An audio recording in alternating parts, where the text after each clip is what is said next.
Welcome back, everyone, to the smartest year ever, our quest to become the world's greatest conversationalists. My name is Gordy, and I was just wondering, have you seen this photo? What do we know about these people? Give me 5 minutes. I bet you can work this into a conversation today, but first, like and subscribe so you can keep up. I do this every single day. In the summer of 1973, archaeologists excavating the ancient site of Teppe Hasanlu in northwestern Iran opened a mud brick and plaster bin and found two skeletons locked together in a tight embrace for the last 2,800 years.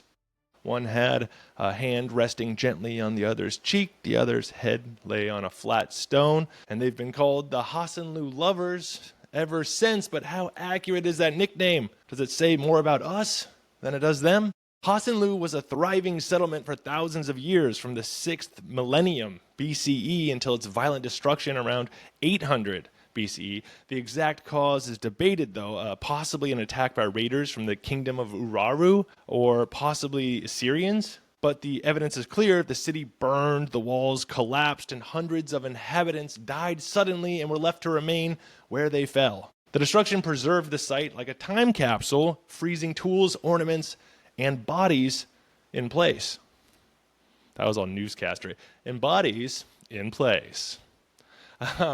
But the pair in the bin were discovered by a team from the University of Pennsylvania led by Robert H. Dyson Jr. They had no weapons, jewelry, or obvious possessions. They just had each other, a seemingly very romantic find. Archaeologists determined that one of the skeletons, the one lying on its back, was a young adult male, about 19 to 22 years old, based on pelvic morphology, skull features, and the degree of growth plate fusion. And they called that skeleton SK335. The skeleton on its side, aka SK336, was slightly older, 30 to 35 years old, with mixed pelvic markers that made sex assessment tricky. For decades, the assumption leaned female, which fueled the lovers narrative. I feel like if you show this picture to a 5-year-old, they'd probably come to the same conclusion, like that's the girl and that's the boy, right? But recent DNA analysis confirmed that both were male. Maybe the real lesson of this, I feel like, is how quick we are to impose our own social scripts onto the past when the bones themselves are saying way less than what we want to hear. Neither skeleton bore evidence of violent trauma, no broken bones, no sword marks, no crushing injuries from falling masonry, nothing like that. Archaeologists think that they likely suffocated, trapped as fire consumed the city above. The bin might have been used for grain storage previously, but just repurposed in a desperate search for a hiding place for these two. So why are they embracing? That's the part archaeology can't answer. It's tempting to romanticize two people clinging to each other as the end closed in, which maybe they were. But they could have just as easily been brothers, friends, or strangers thrown together in a panic. One anthropologist said, "Any tales we weave about them are more a reflection of our own encultured perspectives than of their lived realities." Still, the image endures. Part of that is the sheer rarity of finding two individuals preserved in such an intimate pose. Part of it is the way that death strips away the noise of daily life. That simplicity almost connotes purity in a way.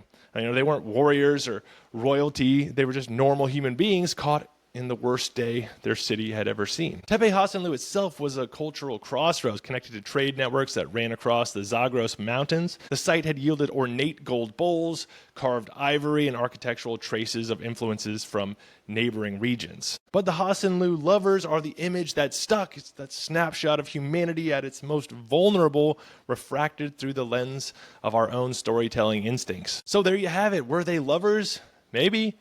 Did they have to chill together for almost 3,000 years? Definitely. And what's left is the embrace, the open-endedness, and the reminder that archaeology can preserve bones, but not so much biographies. Go check out my sources, which can be found in the YouTube description. Leave me a comment. What do you think about this? What's your take on it all? Have you seen this picture before? What do you think of it?